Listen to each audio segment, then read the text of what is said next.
past few weeks have been below freezing every morning and glum afternoons that weren't much warmer. It was obvious that the time to put the bike away was coming, but I was dragging my feet. Then today it was 45 degrees this morning. It's currently 58, so I got out of work early, went for a nice little ride. Forecast says we're going to be back to below freezing both morning and afternoon, and then snow this weekend, so I suppose it's time to put it away. Now, still want to talk about the big trip and whatnot. I spent all my energy on completing the Iron Butt, not necessarily capturing photos and videos, but I do have a lot of thoughts, as you might expect. Sorry, there's not going to be a whole lot of road footage, just a bunch of boring talking. But maybe you can hang out while I put the garage into winter config. We'll talk about day 9, the epic Iron Butt.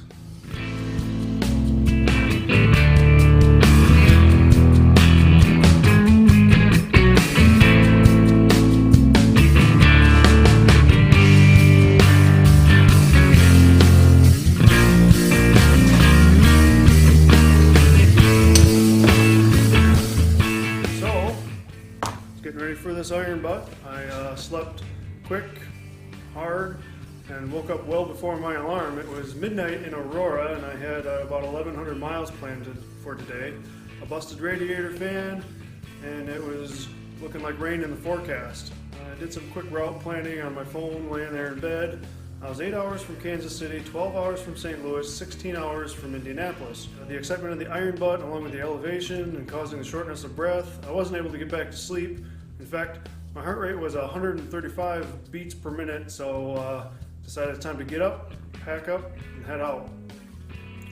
So just after midnight, the guys, my host said that they'd be up typically until about 1 a.m. and mentioned they might be up until 2 when I was originally planning to leave, but they weren't up and around, so I just headed to the nearest gas station with my Iron Butt forms, explained to the clerk I was attempting to do this endurance motorcycle thing and I needed a witness to sign for it. He graciously signed the form and left his contact info with me. Talked to a few other people in the store. Maybe my approach wasn't right, but they didn't want anything to do with me. So I filled up the bike, got my first receipt, documented on the log, and start the clock. It's 0:42 Mountain Time. 0 miles, 1,100 to go. And let's drain the oil out of this guy.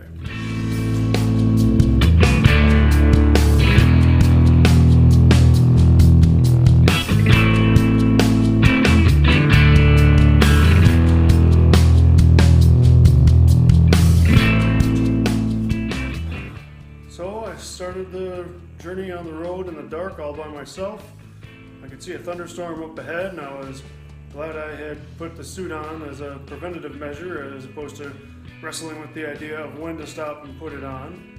I hadn't gone very far when I got flashed by a bright light on the side of the road. For a moment I was kind of out of it, thinking that maybe I'd been caught by a speeding camera or something, but I was consistently monitoring the temperature and the speedometer like I would normally do. I thought I was doing a better than average job of keeping it under the radar there. And I got another flash and it freaked me out. I just kept moving on. I didn't know what to do, what else to do. I was wondering how many tickets there might be in the mail when I got home. A little while later I saw an airport runway on one side. It lit up and faded out. A few cycles later, it lit up and faded out again. I realized that there were lights on the top of irrigation systems, and I figured, well, that must have been what the flashes of light were. I was thinking were speed cameras, just they were a lot closer to the road than these guys over here. So first tank of gas burned through real nice and easy, and time flew by. Other than that speed camera mishap, I was feeling pretty good crossing into Kansas.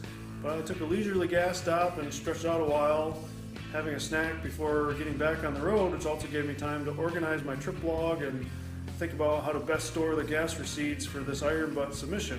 It's now 0330 Central Time, 183 miles down, 917 to go. Still feeling pretty good. Let's get this garage cleaned up.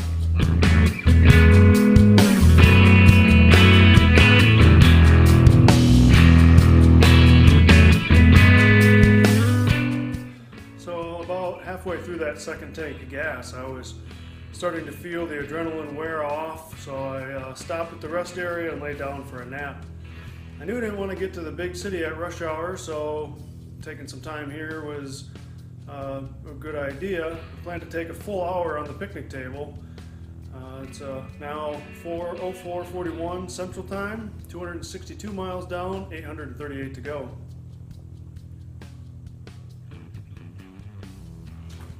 Despite planning on an hour, 15 minutes of good rest, and I was up because I was uncomfortable on the picnic bench, so time to get going.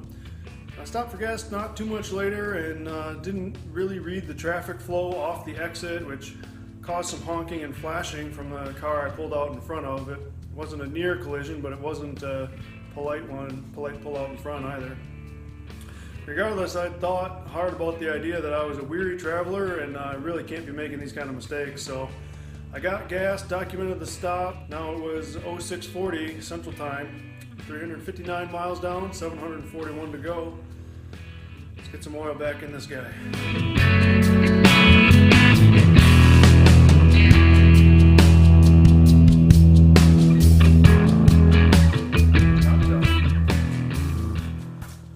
Alright, so back on the road, there was light rain coming down now. It's just starting to dawn, still nobody around. It reminded me a lot of that first day on the trip out. I was really starting to feel the effects of my lack of sleep, and a strange thing happened. Just like that first day, I went to turn on the turn signal, but for some reason I just grabbed the clutch.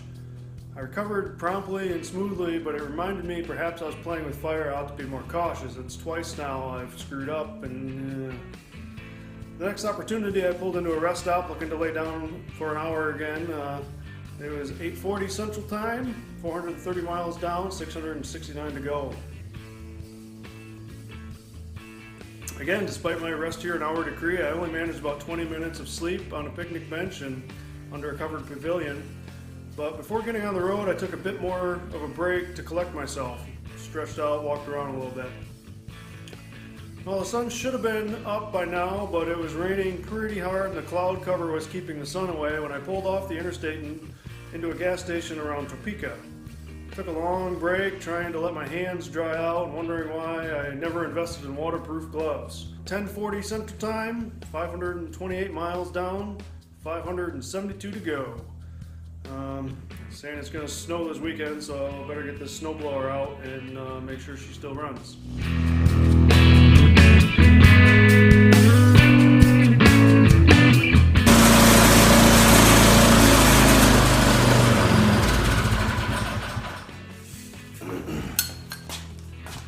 Alright, back to the trip. So I got off the interstate. I noticed that the GPS had recalculated some weird route, and after I got gas, it wasn't telling me to get back on the interstate.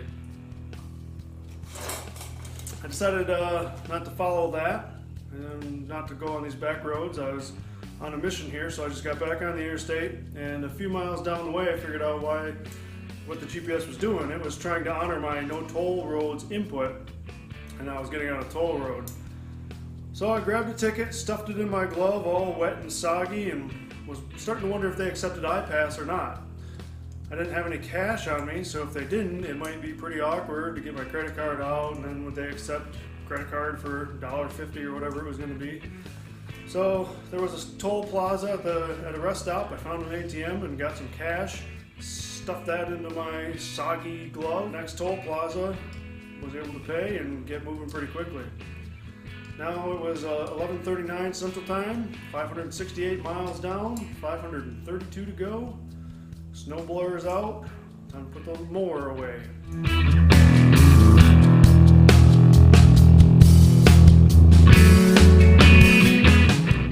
That went pretty well.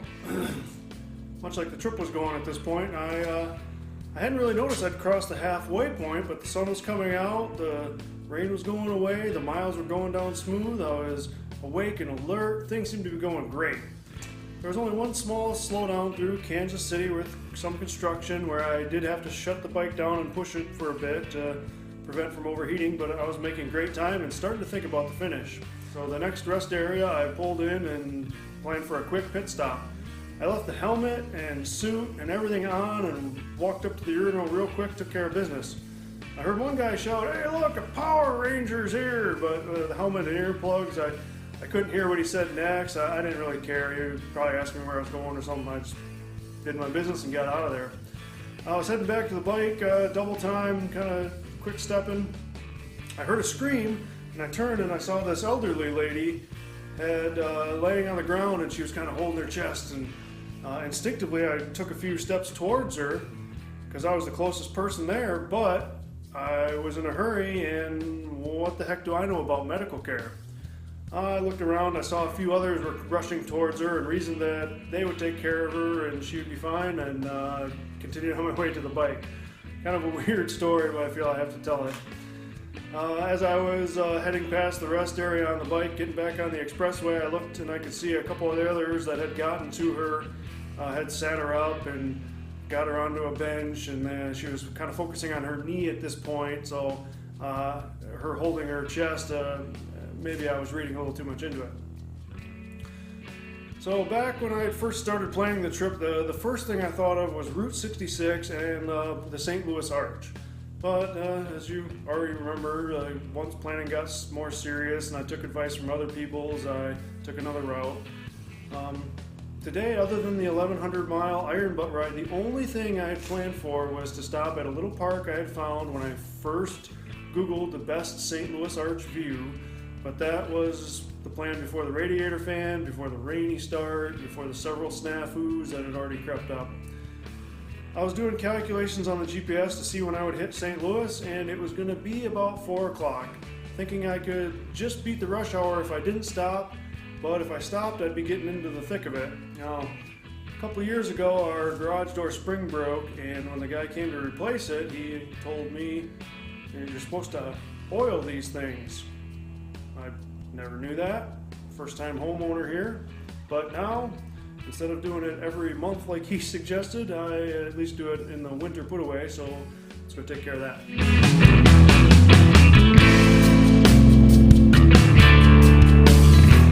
So, to stop in St. Louis or not, I decided on this great adventure I needed to stop and take in some sights. Plus the traffic the other way was kind of getting thick, but it wasn't really stopping at all, so thought maybe I'd be fine. I got off the highway, went through some rundown portions of East St. Louis and into this park. It was completely empty. The sun had been out for a while and I hadn't stopped long enough to take off the suit. Here I was grateful to get out of that sweat-inducing rubber thing and take in some fresh air. I was also grateful that nobody was around because I got a decent shot of the bike in front of the arch by pulling up onto the sidewalk. I even climbed to the top of the viewing station, got the full benefit of the park before getting back on the bike and heading to a gas station for another documented stop. On the way, I got stopped by a long freight train and sat there for a long time watching time slip away and wondering if I was going to be doomed in the rush hour. But eventually I had the tank full and I was back on the road, ready for the impending doom of the traffic jam. It was now 4:55 Central, 864 miles down, 254 to go. Time to put that bike away, start stripping it down.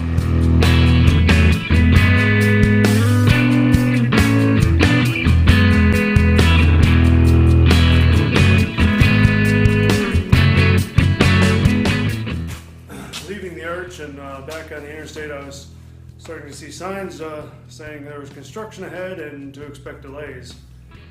I was expecting the road to turn into a full-on parking lot at any moment. I saw a sign that said Indianapolis 230 miles, and then there was a flashing LED construction sign that said I-70 East, no slowdowns. I was ecstatic. 230 miles was barely more than a tank full. It sounded like my concerns of impending rush hour coupled with construction was null and void too. I flashed forward to the end of the ride, thinking ahead and thinking about calling the wife and how I would tell her that I did it, and tears came inside my helmet at the thought. Trying to control my emotions and the kids having watched the Cars movie several times, I reasoned that even the king crashed in his last lap, so keep it together. The sun was out and I was moving through the country, only Indianapolis left to contend with. I was thinking back to the snafu yesterday when I went to the wrong Airbnb place marked on the GPS, wondering if my 1,100-mile IronButt plan was also flawed. So calculated the miles done, the miles left, and added the miles logged. Figured how many times I could go to the far side of Indy just to be extra safe. That's where my friends were anyway, so I'd be fine. Still, I calculated at least 5 different times, pulling up different gas stations on the GPS that were in the area I was planning on ending at, and thinking maybe I should try to find a fire station on the GPS. Maybe I could get a fireman, somebody in a uniform to sign the iron butt sheet. I hear that's carries a little more weight. But a lot of on-the-road calculating in my last tank of gas. Got some stuff to put up in the loft, and then we'll talk about the end of the trip.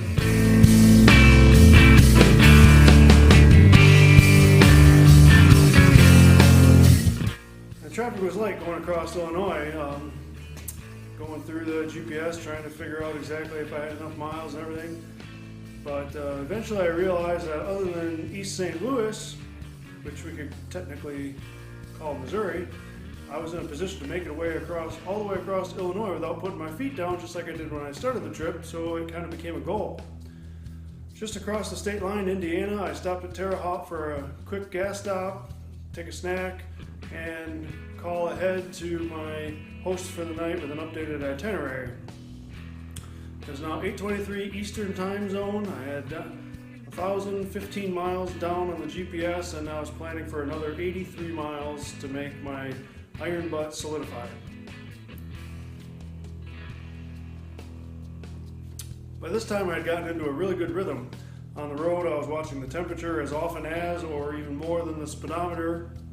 And when I stopped, I grabbed a point for the GPS, wrote a log of the time and the GPS odometer, then got on to doing whatever it was I was stopping for.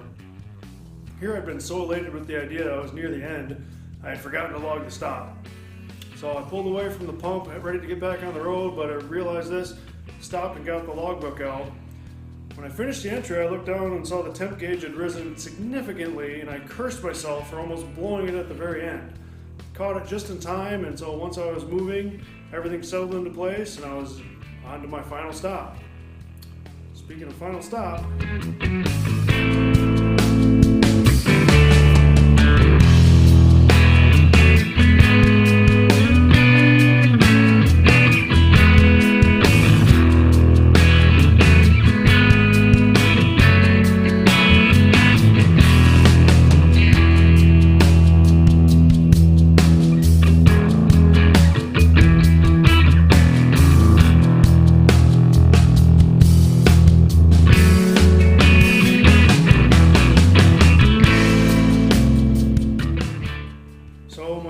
destination gas station I picked, it was near a fire station, but the fire station wasn't open, and actually the gas station wasn't even a gas station.